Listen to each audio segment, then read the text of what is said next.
welcome to getting to know our local political candidates better. She is a member and founder of the Party for Progress political party, which was formed back in 2017 by a group of young, dynamic, and forward thinking St. Martiners who came together with one objective in mind: to establish a political association that truly left the norm behind. As the daughter of a former politician, my guest today pulls no punches. She is straightforward, to the point, and in your face. She has the gift of gab, meaning that she can represent and pulls no punches. When she speaks on the floor of Parliament, she does so with great tenacity. She is following in her father's footsteps, but with better ideologies. She is always well prepared, and when you hear her presentations, you tend to pay keen attention to what she has to say. Member of Parliament Melissa Gumbs is joining me today to have a sit down, and we will get to know her better. But joining her also today is one of the other candidates on the PFP Party for Progress slate, which is the number 7 on the PFP slate, Mr. Nelly Blaise. Welcome to the program. Good to have you all here. Thank you. Let's start with you, MP Gumbs, and you forming the PFP. Yeah. Well, it's. I know the we've always said 2017, but I think 2017 is when it all when the final pieces were in place. Actually, the idea for it, the seed for it, started in 2012. Okay, how did when that I come lived about? in. So I moved to the Netherlands in 2009. And in 2011, I co-founded a student organization with myself, Cyril Fennings, and Diane Daniel, with the intention of bringing St. Martiners who lived in the Netherlands and worked in the Netherlands closer together. Because I saw, Curacao always has their organizations on point. They're always Aruba as well, but there was nothing really for us. We kind of either had to fit in to their organizations and their foundations, or I said we could just make our own. Thank you. So we decided to incorporate, especially to help address the issue of insurance that the students were facing at that time with S4. So the students were uninsured for the better part of a year. And in the Netherlands, that's actually it's not right, that's a penalty. Mandatory. It's mandatory. So my roommate at the time got a fine for like 375 euros. And, as a student, you're not making that kind of money really. Exactly. So I said, but why? She said, well, I'm supposed to be insured. And through some investigation, we realized that they were not indeed. We helped guide several students to, the right information, how to get themselves sorted. Many of them didn't know that the minute you start working as a student, the student insurance you have goes out the window, and you have to get yourself a basic insurance package, the basisverzekering. So we started a foundation just to kind of do that. And when I moved to Holland, students up there from St. Martin had a reputation of, I heard all manner. They were lazy, they were entitled, they didn't know what they wanted to do because they would go up and they would change their study left and right. And, through our work with them, we realized, okay, but actually the issue is here.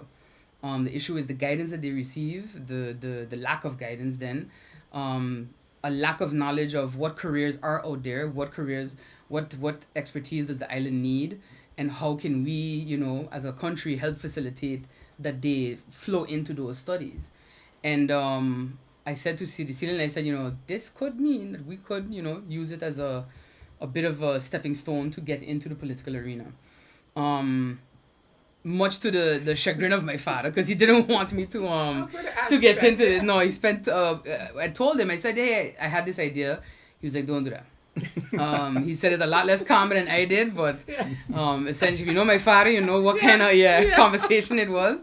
And he said, no, don't do that. And I spent 23 years in that. I was like, yes, I get it. But I had always admired his approach to politics, as a member of the Democratic Party. And I said, no, I think we're going to do it. But I want to do it different. I want it to be that we pre-screen candidates.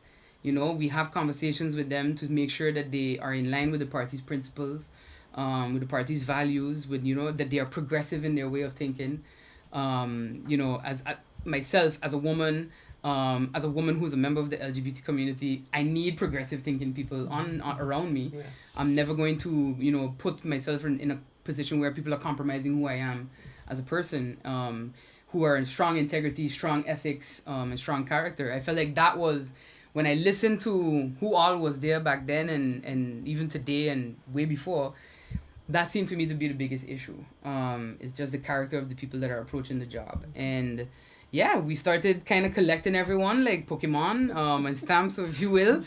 And I think it was myself first. At the time, Charlene, Cyril, and then we added Marvio to the mix. And then Patrice came along a little later.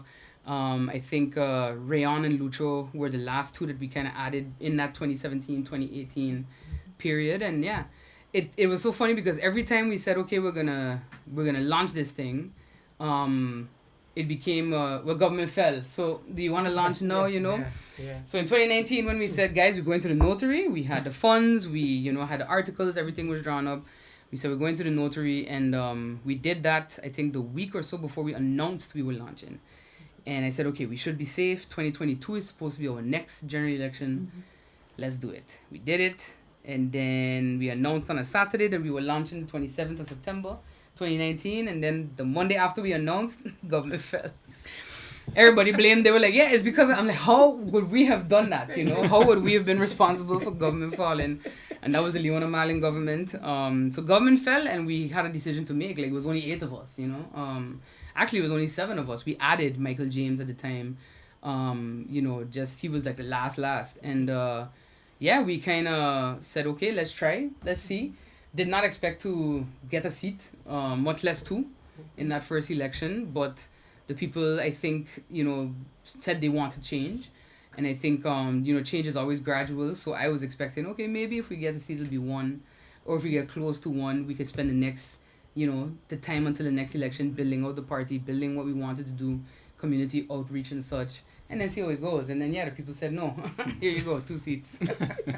Which, of course, we're very thankful for. And then that was myself and MP Peterson, former MP Peterson at the time, When you found out you had 2 seats, I know you said you were expecting just 1 seat, but when you got 2 seats... I was expecting no seats.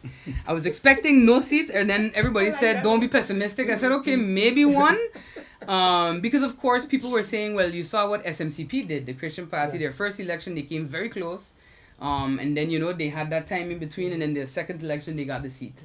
I said, if anything, I thought that's how it might have gone for us. So when we ended up with 2 seats, I think I was a bit shell-shocked. I think... I just vaguely, there was a guy who used to work for the Herald at the time, and he came into headquarters and such, and then, we became quite close after, and he said, that first night, I said, he said, when I came to you guys' headquarters, it was like a mixture of just shock and jubilation. I'm like, you were there? Like, I didn't even register him as being there. And he's like, I took your picture, like, and I said, I really don't remember you being there. Like, I'm sorry, but... It was I remember going outside and telling Rayon, hey, it's me and you. And he was like, is it? Like, we were so exhausted, because being around campaigns as a child is super exciting. You don't have no responsibility. You just got to, hey, vote for my dad. Exactly. But having to run it and be in it and such, I think we were so tired. I said, everybody was like, congrats. I'm like, thank you. Went home, slept for 3 hours, and then I had to wake up and then go resign from my job. So, yeah. It was crazy. Okay, you got 2 seats. What did your father tell you? He said, congratulations. Now the work begins. You know what the work entails. I always told you, and he said, you're gonna, because we did not expect either to be really asked to join any coalition or so. In fact, we said 3 seats or less, we would prefer to not be in a coalition so that we could have that time to learn and to, there is a lot to learn. If you do the job properly, it is a lot. Thank you. And so we said, I'm not in a rush to be no minister that first time. So he said, just be prepared for the work, and I'm always here for advice. You don't have to take it if you don't want to. So, but he said no, he's gonna support as much as he can with whatever advice I may need. Yeah. How many times do you go to him for advice? Pretty often. Mostly just to vent. Mostly okay. I say, this is not your political arena. He's like, I told you, this is not. And it's true, what he experienced, the people that were around him, the Rufus McWilliams and the Maria Liberia Peters and Susie Camilla Roima, all of those people, even in Curacao, the Ray Hassels, from Sabre and such. And of course, here, the Vance Jameses of the world, like, those people are not here anymore. And they were people of a certain stature, of a certain conduct. And I think I miss that, seeing them as a child, being in awe of Maria Liberia Peters being, a prime minister, as a woman, etc. But yeah, it's definitely not the arena he was in. So I usually call him and I'm like, "Hey, pops." He's like, "Okay, what happened today?" And I said, "Yeah, I can't even begin." But definitely the guidance and the strategic advice, and I don't always take all of it. There's things that we did as a party that he thought were very strange, from the first campaign. He's like, "What do you mean you guys are going to put your individual posters side by side?" I said, "Yeah, I just think it would be a nice look." And then he said, "What do you mean you're not going to give free food at your town halls? Like, people are not going to buy food." Because we did that the first time. We said, "Look, you come to a town hall. If we're in Dutch Quarter, there's the Dutch Quarter caterer. Vendor, yeah. They're going to sell a little snack box with a drink. It's $5. You support a local business, and come out and learn about a party." And he said, "It's not going to work." I said, "It will. We'll never know if you don't try." Everything in anything cultural only changes if you try. Political culture, carnival culture, it doesn't matter. Office culture, you have to somebody has to take a step to the right instead of the left and see where it goes. Yeah. Okay. Today, when we talk about politics in the day, how do you compare? Because nothing.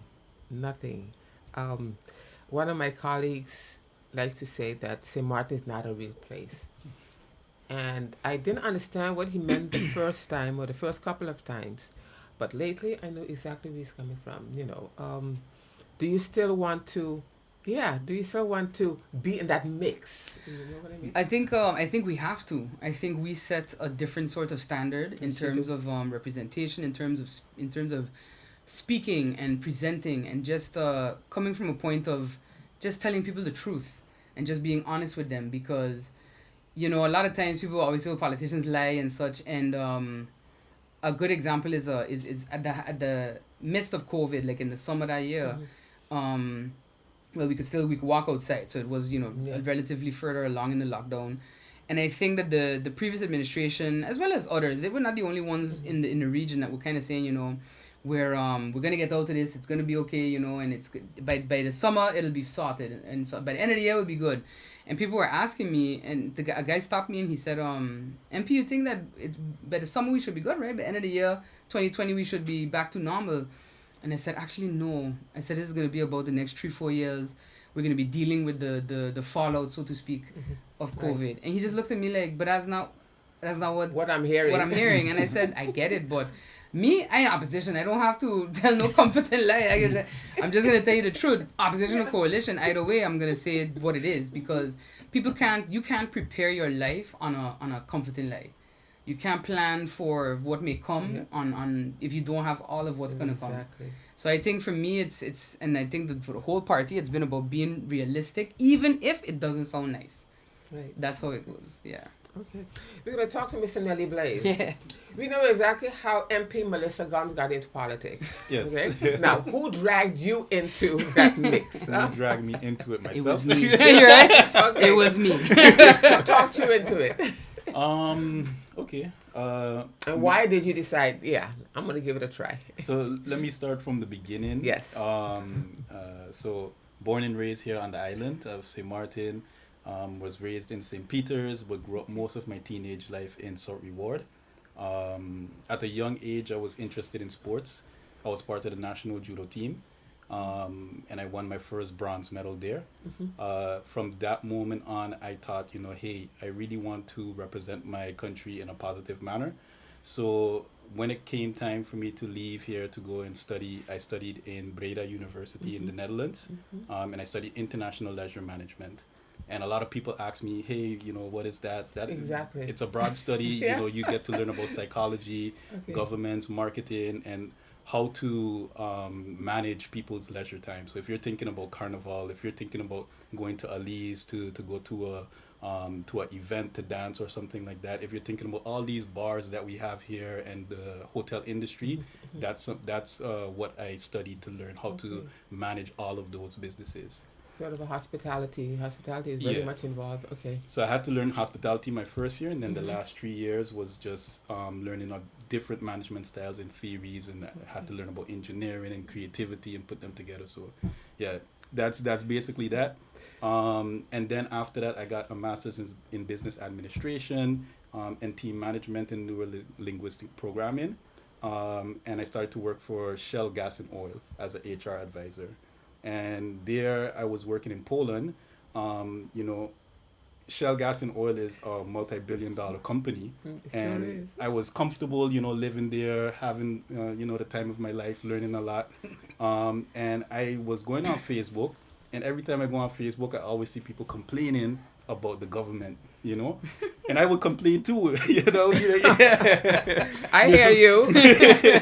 I would complain too, and I would be like, yeah, this is, you know, this ain't right, you know, this St. Martin deserves better. And from that moment on, I started to think, and at the time I had my girlfriend, Maria, and I was telling her, you know, I really would like to help my island, but I'm so far here. I don't know how I can contribute. And, you know, I saw a vacancy for the project manager of the St. Martin Youth Brigade. And immediately I just said, this is the job I want to do because it has to do with youth development. And I remember when I was a kid, I went through so much of hardships, and there was so much of challenges and obstacles in my life. And I thought to myself, if those youths can see that I have made it all the way here to Poland, and I'm working as a HR advisor to managers, to senior managers, maybe, you know, they might see the same opportunities.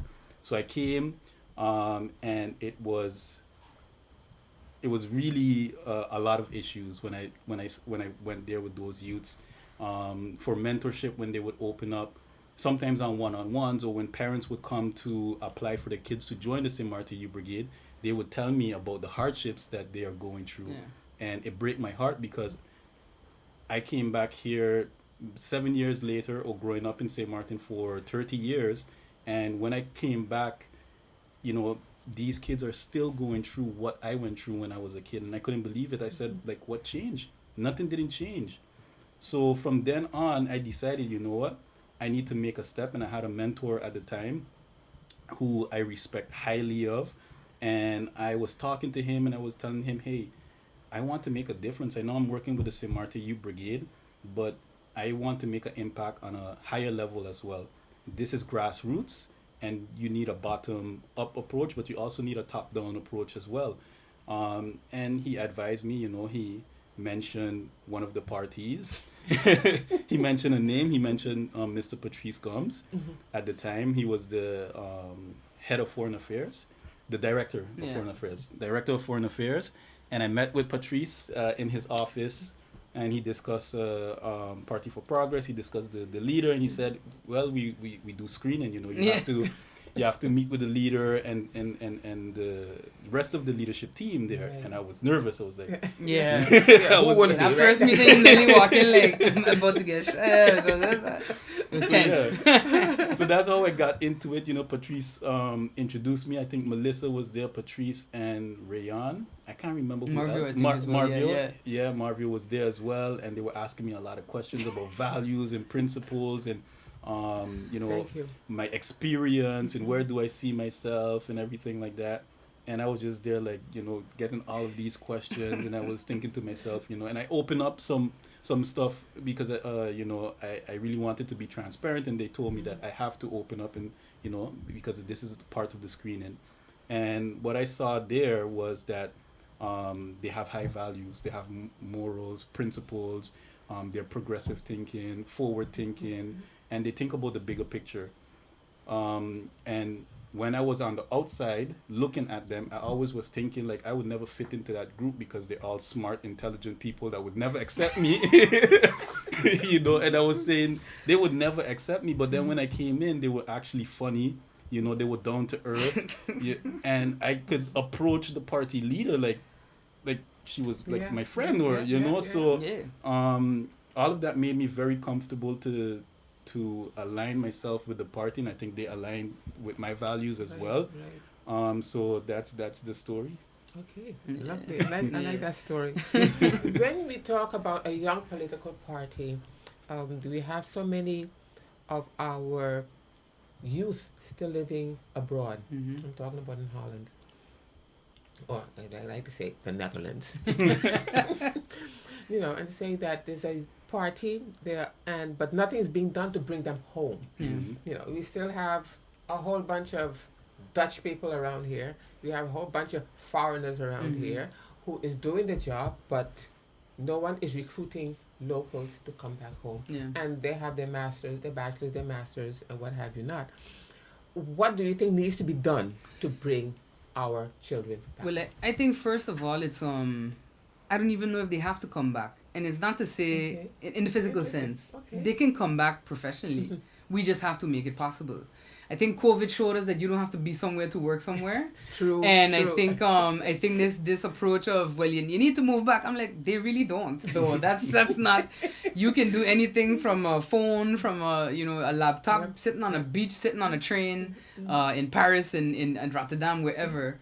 And I think that we have to tap into that particular aspect. I cannot accept that you have digital nomads that come from the U.S. to here, live here 6 months while working for a U.S. company and then leave, and that's perfectly acceptable to me. And I think when I consider that a lot of locals, especially if you've put down roots, you have a lot of St. Martiners who have married, they have kids. Their other half of their family, their partner's family is from the Netherlands, from wherever, Slovakia, England, etc. I think you have to find ways to facilitate that. If they can apply for a project, they can be seriously considered for it, and they can be taken on as the person doing that project. Maybe they have to be here 3 months out of the year or 6 months out of the year, and you should be able to facilitate that for them, and then they can continue their life in the Netherlands or wherever. I don't necessarily subscribe to, and I even say it to the students up there, I don't necessarily subscribe to you have to be here to contribute to here. I think other islands, even if I look at Jamaica, you think about like the tech scene, they have such a thriving tech scene, but it's pretty much run by a woman who lives in Miami. She's Jamaican. She goes home whenever she has to go home, but most of it is coordinated and done from Miami. But every event, every workshop, etc., it has a Jamaican presence, whether it's in Kingston or wherever. And I follow that, and I see how other islands have made that happen. So I don't think it's fair for us to act like we can't make it happen for ours as well. And if they want to move down, of course, I think every effort should be made to help facilitate that. But I think too we deal with the realities of persons, maybe like the quality or the variety of life that they have in Europe or so, or in the US or Canada, but they would still like to contribute, and I think you have to make that possible for them. Because one of the things we keep hearing is that when a foreign teacher, a non-local teacher comes here, they get much more benefits, and their salary is higher. Our locals come home and there's nothing there for them. They can't buy a house. They can't maintain themselves, and they can work less hours abroad and make more money than work here and make less money. And the thing that hurts them is the fact that I want to come home. I am from here. I feel like a foreigner in my own country, in my own island. I wanted to say that I did research on this. I had to do a town hall last year, and I wanted to find out why do we have a brain drain. And typically when you have a brain drain is because of you have unstable governments. So people who live in economies or live in countries that have unstable governments rather move to countries that have more stable governments. Infrastructure, if there's not proper infrastructure, people are not, facilitated in the right way. So they can't get from point A to point B on time, or it's very hard for them to get to point A to point B. Something else that people leave countries for is because of corruption and nepotism. So if they have to apply for jobs and they understand that, hey, if I am qualified, if I think that I'm the right person for the job, when you have two candidates, you want to select the best person for the job. But if HR or whoever is in charge is going to hire someone that is a friend, or hire someone that is a constituent, then if that becomes a culture, people are not going to feel happy or feel comfortable to live in a nation like this, because they're not going to want to raise their kids. They're not going to want to build a career here, because they know all of these things are contributing to who they are as a St. Martiner. And one key factor is ownership. If someone keeps on renting and they have and they're showing you that they're renting a certain amount all of the time, they want a piece of the pie as well. They want ownership. They want to feel like, that they have some kind of value here on the island. And most of the time that's buying property, having land.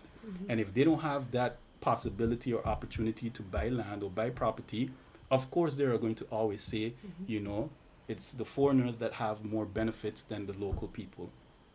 And I agree with that.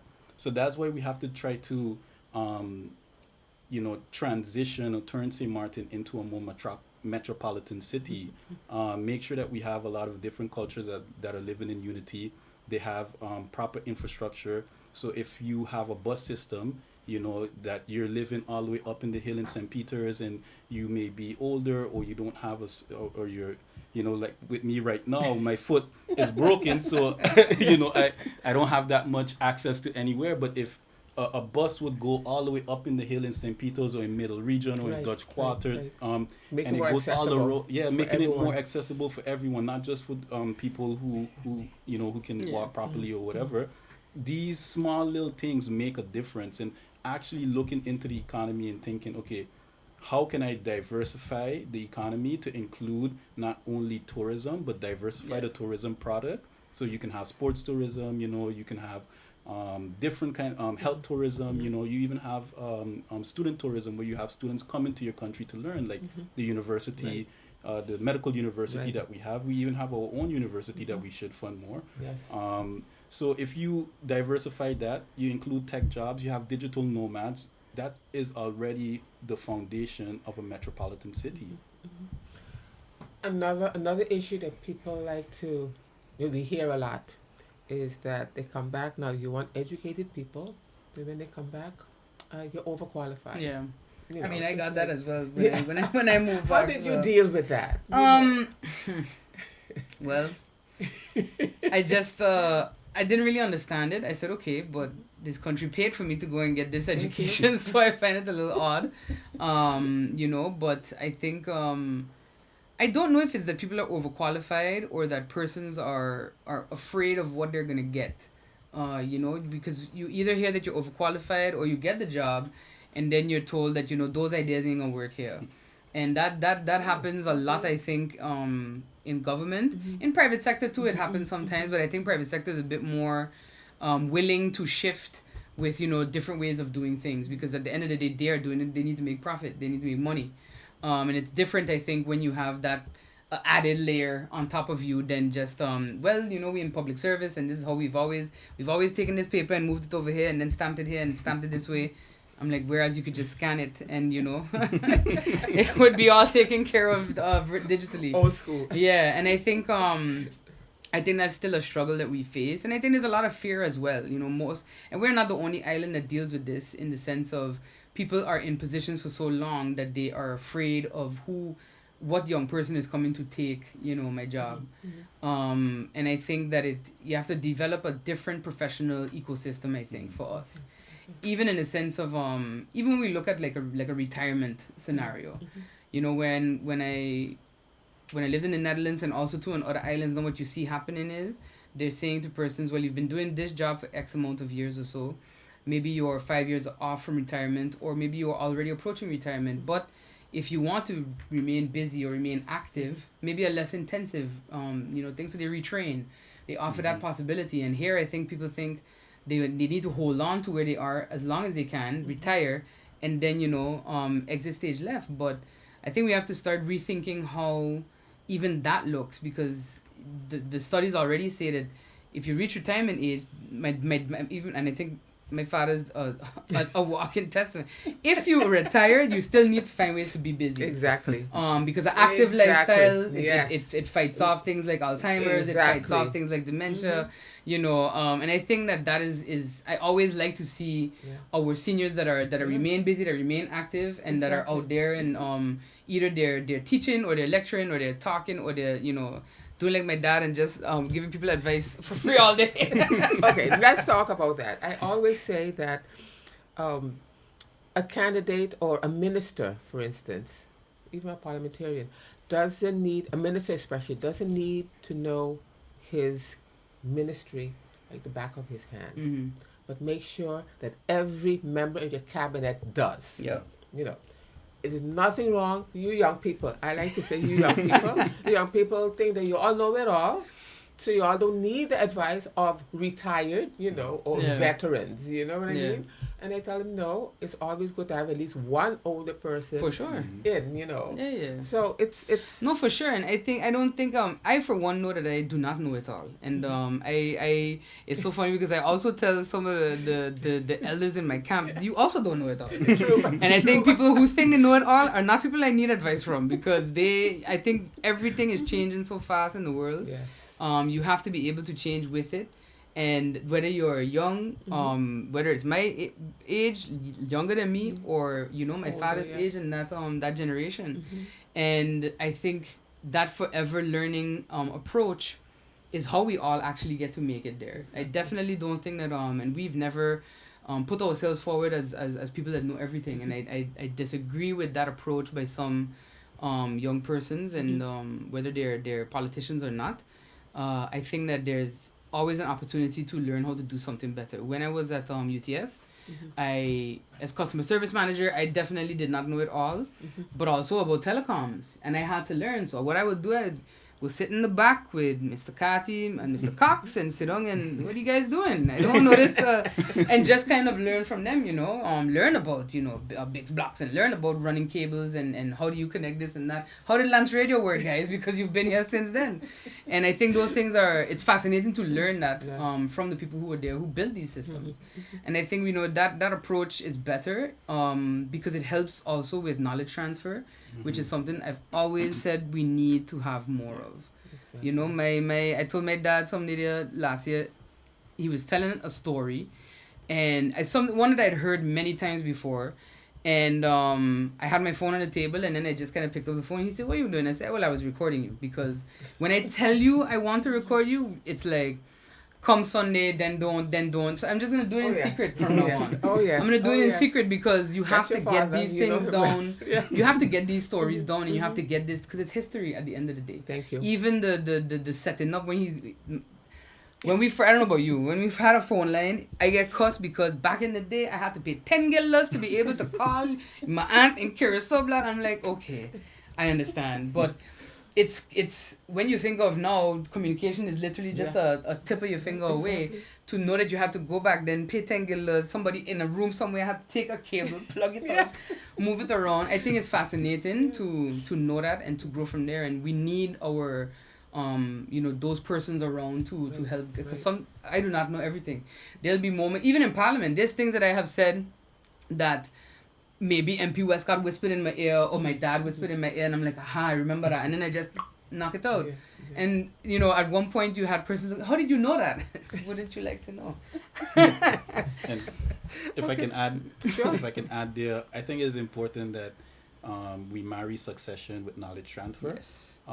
When I started working as a senior manager at AUC, I had a mentor, and I was asking him questions about the medical university. I never worked in medicine before, so I had to learn all of these different components of operations and medicine. And I had a management book where I was reading how to successfully manage senior positions. And one of the most important things that I got out of that book was looking for custodians of knowledge. And the custodians of knowledge were people who had experience in the organization, 10 plus, 15 plus, 20 plus. And you sit down with them, and those persons are going to guide you throughout your experience, throughout your management of your team. And that's what I did. I sat down with a secretary that had 19 years working at AUC. And I sat down with someone that had 20 years working at AUC. And that's what I use for me to understand how to manage medical operations. And it took me 3 months of a learning curve to get all of the components, all of the moving parts of managing a medical operation. So I totally agree. You have to marry succession plans with knowledge transfer, making sure that the person who has all of that information, that there's a 5-year plan where they're just transferring that knowledge until they're ready to, transition into the next stage of their career. Yeah, because if you don't, I think you end up in where we are sometimes, where nobody knows well, how do we do this? And then, well, I think back then so and so, and you saw that, I heard that then from even from a government side, you had persons that were there in the Netherlands Antilles days handling things like protocol and who, how does the flag have to do this and all of that, and now it's kind of like. Sometimes it seems a little ad hoc, like I don't know because nobody. And I always say, why we are so hesitant to write things down. Just write it down. That's write down how it went. My this is not even in cooking, it's not like when you watch your grandmother and she just seems to know how much. Yeah. I just watch and I'm like, okay, two shakes of the cinnamon, right? Because they know it by muscle memory. Exactly. But someone had to tell them, and someone had to tell that person, and so forth. And I think for us now to enshrine all of that knowledge, because it's so much, like Nelly says, you have to just write down a plan, just right. When I think from even policies, just processes, procedures, like the first thing I did, I sat and I said to the technician, I'm like, how do you install this? And he's like, what do you mean? I said, what is the steps? Okay, well, first you have to go on the roof. I said, okay, step one, climb to the roof. And then I said, step two, he was like, what? I'm like, look, for future technicians, because you're approaching 50. You won't be here and be able to do this job anymore. So you are the best, you are the neatest, the cleanest, the best one. You have it all laid out in your mind. I need it laid out on paper so that when I get young kids in here, I can just give this and then this and say, this is your Bible. Right. And this is what you need to do to be the best technician you can be. And I think even from anywhere in the world, any job, any position, any organization, that's how it has to go. Okay. Member of Parliament? Upcoming minister? You know there's a parliamentarian election. Okay? Yes. You know that. But would you be willing to become a minister if need be, and you especially MP? Yeah, I would. I've always said that, I'm ready to serve in whatever capacity. Okay. If that is what's in the cards for me, I'm 100% willing to become a minister. I think it's not something that I rush to, and I think people who rush to it, I always look at them a little weird, like, why?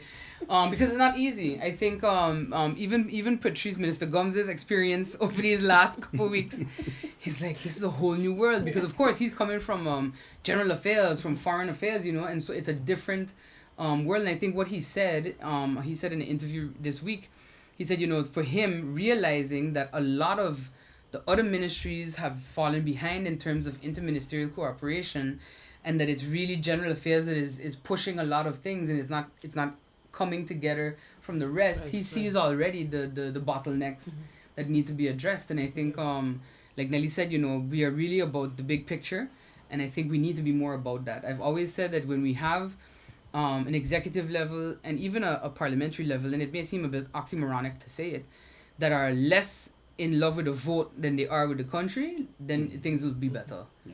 And I think that's the curse of government and our 4-year election cycle is people are always thinking, especially, well, how do I get back here? Right. And for me, if I could, if it was possible to fix everything in 4 years as a minister and then say, sayonara, right. Most definitely. Because I think nobody wants to, I'd rather see things work than to have to come back and come back and come back.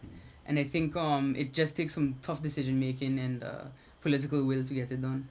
What were your thoughts when government fell after 17 days? You got up and you got the news. What were your thoughts?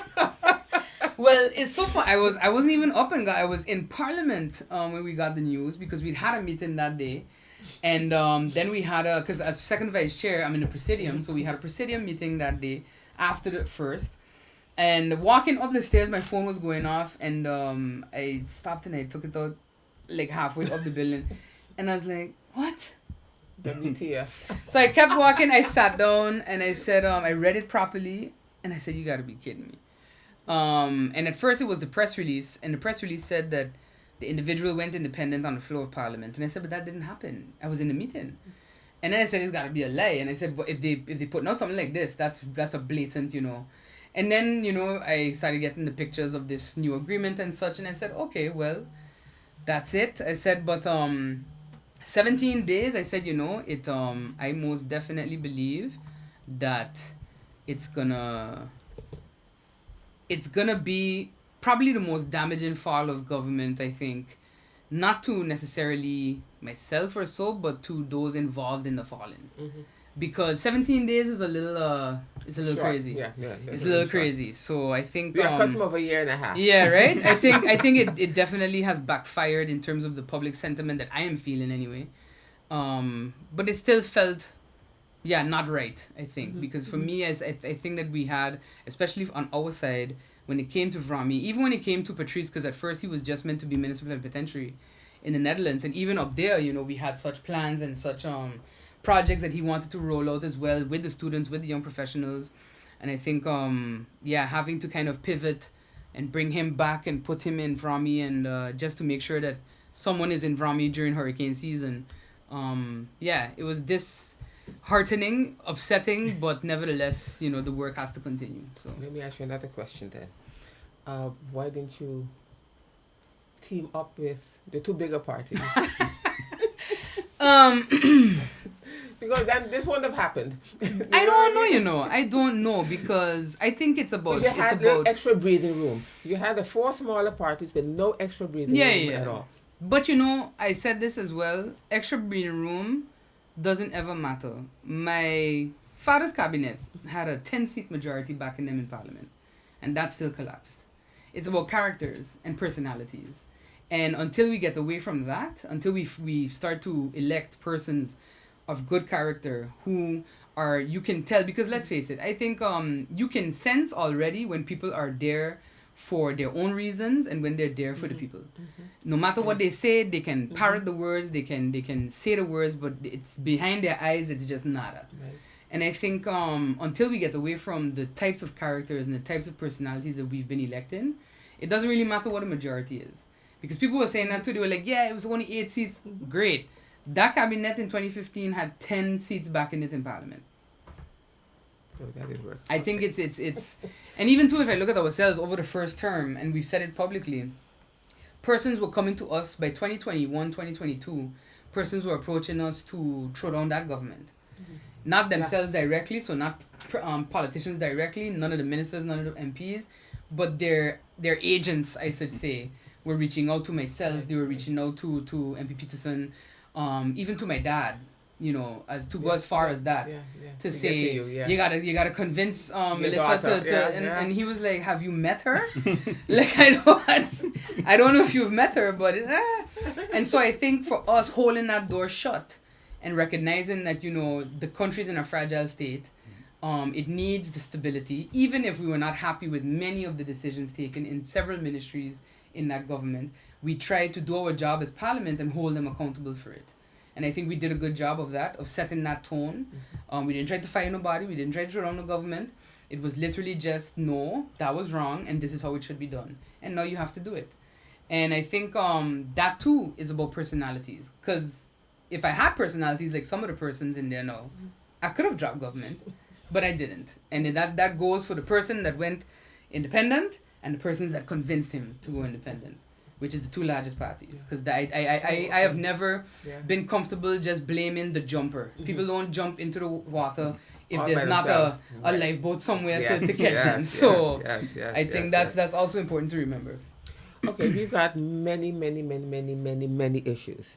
GEBE, TALM, the medical center, our educational system, housing, schools, rebuilding of our schools. What are your main concerns?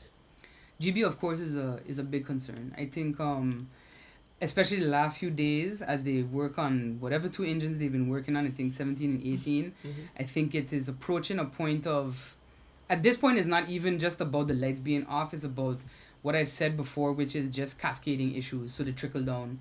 GB starts to have issues, telecom starts to have issues. I know Telem and Flow are probably losing their mind because the sites, I always say our sites, but I don't work there anymore, guys. The sites are not, they have generators, but they're not meant to go through this type of flip-flop. Power here, no power, generator on, generator off, generator on, generator off. It fries out equipment. At the end of the day, these are electronics we're talking about. But further to that, I think about the loss of productivity. Persons not being able to sleep because it's too hot. Persons, their children not being able to sleep, so they're up because their kids aren't sleeping. So then at the banks you have dropped in productivity. At the supermarkets, at the hospital, at wherever, everybody is moving sluggish, they're moving slow. Even if you want to correlate it back to tourism, I think about the fact that you got waiters and waitresses that are not sleeping properly. Maybe their customer service is not on point because they're frustrated and they're aggravated. So all of that is it's a total overall crisis, and that is a concern that we're looking at, especially from the perspective of the portfolio that Minister Gumbs holds, which is VRAMI, because looking at the grid itself, and this is something that we've talked to certain engineers about, that I think we also have to start decentralizing a bit when it comes to GB. I would have rather they take that land in Hopi State and maybe built a substation to split the grid, so that we don't end up with everything in KB, just a match in KB, and it's just chaos. You have to kind of divide up your resources and your assets like that. So that's what I would have done, or at least pushed for, and that's something that I think behind the scenes too we're advocating for. But for me, I think the primary concern we have, because none of these great plans can happen without money. And something that we've still pushed for is regulating the spending of government, and also finding ways to increase government revenue in a sustainable manner, long term. Yeah, so that I think, because I tell a lot of people were like, yeah, but are you campaigning hard on education? Why go for VRAMI or whatever? And we were very open with people, you have three big, as they say, money ministries, finance, TEAD, VRAMI, and until those are fixed, nothing else can get fixed. Health, education, culture, none of that can actually get fixed without the money and the funds to power it. Okay. Snap elections, people are frustrated, people are angry, and most people that I have spoken to or that have approached me says, I ain't voting. Yeah. What do you say to the community out there when it comes to voting and the need to vote, or do you understand? We understand their frustration. Yeah. What do you say to them? No, I think we 100% understand it. For us to be back in a campaign after 6 months is also Twice in 1 year. in 1 year is also exhausting. And do you feel then that the government doesn't respect? We have no other choice. Oh, you have to go back and you have to vote. Yeah. No. Yeah. They're disrespectful. Well, I think I don't know. I'm of two minds about it. I think that seeing what occurred, especially the fall on the Monday, the return on the Saturday, already points to some chaos in Parliament itself, I think. And that is the tool then of Article 59 is to kind of reset that, because ultimately we do believe that people voted for a change. And the feedback that I received when it was kind of mixed. Some were very happy that a snap election was called, and some were very frustrated. Okay. Some were happy because they said, no, we voted differently. We took seats away from those parties for a reason. The National Alliance lost 1,000 votes in 4 years while sitting in government with 5 ministries. That says something. That is a powerful statement. And I think the people were saying, we did that because we wanted something different. And now it was taken away from us in 17 days. So many were like, let's roll the dice again and see what happens. We'll see what happens. I understand though the frustration, because it is a lot, especially to be doing this again in just 6 months. But at the same time, I think it is still our right. People fight for this right to vote. People have died for this right to vote the world over. I myself am frustrated, and I can't say that if I wasn't running, that I would want to participate. But I know myself, and I know that on election day, if I wasn't running, I would still wake up and I would say, you know what, you have to do your civic duty, because the more you pull back and not act, the more bad actors are going to continue to act. Yeah. And they're going to get into the positions that they need to get into to be able to do what they've always been doing. And I think that is what drives me. That's what drives many other people. I've had even some of my own supporters say, I don't know about it now, Melissa. But I know that I'm going to wake up in the morning, I'm going to go to the polls, and I'm going to vote, because it can't continue. I have to do something, and this is all I can do. You understand? Short of starting a revolution. But I think it's just that frustration should power people to the polls. And I know it's tough, easier said than done, because we're also very frustrated. But nevertheless, we're going to put our best foot forward and see what happens. And if I can add to that, so I think there should be greater importance and awareness for voters to understand that they are in power, and the you should look at it as your vote as a powerful tool. So, for instance, if you own an airline company and you are the CEO of that airline company and you have a decision to make, and you have to hire a pilot to fly 700 souls from St. Martin to the Netherlands and from Netherlands to back, and you're looking at individuals that you want to fly your plane, and you have someone that has experience, that has integrity and values, but they're not popular. The population doesn't see the passengers doesn't see them as a popular choice to go and fly that plane. Then you have a next person, a pilot, who's very popular, but they don't have the experience, but everyone likes them, and you have the power to hire someone that's going to fly your plane from point A to point B safely. And we have to look at the country like that. We are going on a 4-year journey with government, and you have to elect people that are going to do the job to the best of their capabilities, that have values and morals and principles. And you have to choose the right person for that job. You don't choose, your brother, your sister, a family member, or a constituent who is not qualified. Yeah, the But nepotism has oftentimes, got to stop. exactly, and oftentimes we see a lot of characteristics that have a lot of charisma, and people like them. But we have to move away from this culture of popularity to a culture of They need to integrity. be able to do the job. Yeah. Exactly. Simple. So it doesn't matter how popular they are, So you have that powerful tool, and you are actually the CEO. You are in charge, not that person. That person is doing your job. So you have to make sure that you select the right person, because if that plane crashes and those 700 souls lose their life, you had something to do with it. But if that plane arrives to the destination, you have something to do with it as well. So all of us are in it together. So we have to make that decision and go out there and vote for the right person to be in there. Okay. 1 minute. What do you want the people to know? 1 minute. I want the people to understand, do you want to be in control of your future? Do you want to stop living paycheck to paycheck? Do you want to see your kid thrive in a changing world that has, the digital economy? Do you want to see that your neighbor is living a good life as well? Do you want to live where your country is progressive?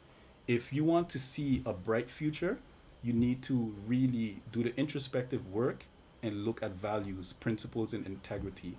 And the party that has those values and principles and integrity is the PFP party.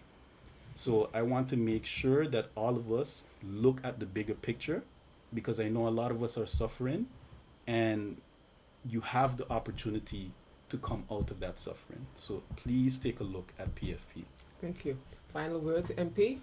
Well, I think Nelly said pretty much All all of right. it, but I think What do you want the people to know? as he said, I think the time for us to be reliant on persons that are popular, persons that are maybe entertainers, they sound good, they have good sound bites and such. That is one thing about it. It doesn't speak to their ability to do the job, but not only that, it doesn't speak to who they're going to put around them to do the job. And I think too, who people associate with, who they've associated themselves and their parties with now and in the past, that also has to be looked at. And I think that if we can look at that and kind of gauge, well, are my interests being represented or is somebody else's, then you know what you have to do. And I think PFP has been vocal. We have said the truth, even if it was uncomfortable, even if it was unpopular, because the right decision is not ever going to be the popular decision. And I think we need persons who are willing to make the right decision to get the country forward and move us out of where we're at, and take us to a point where we're actually thriving and not just surviving day to day. Resilience is a word that I want to not hear uttered about us. I want to hear that we are thriving and that we did not need to be necessarily resilient about it. I think that's my goal, that we're a thriving society where all of us are actually succeeding. Okay. Yeah. Thank you, MP. Thank you. Thank you, Mr. Blaise. Thank you very so much. much. And with that, everyone, we've come to the end of the program. My guests today are two members of the Party for Progress party, and they were the founder and the leader of the PFP, Miss Melissa Gumbs, MP Melissa Gumbs, and joining her was Mr. Nelly Blaise. So thank you so much for joining me, and until next time, and I'll be back with another informative program. Thank you for joining me, and do enjoy the rest of your evening from all of us here at PJD2 1300 AM, PJD3 102.7 FM, the voice of St. Martin. Bye-bye now.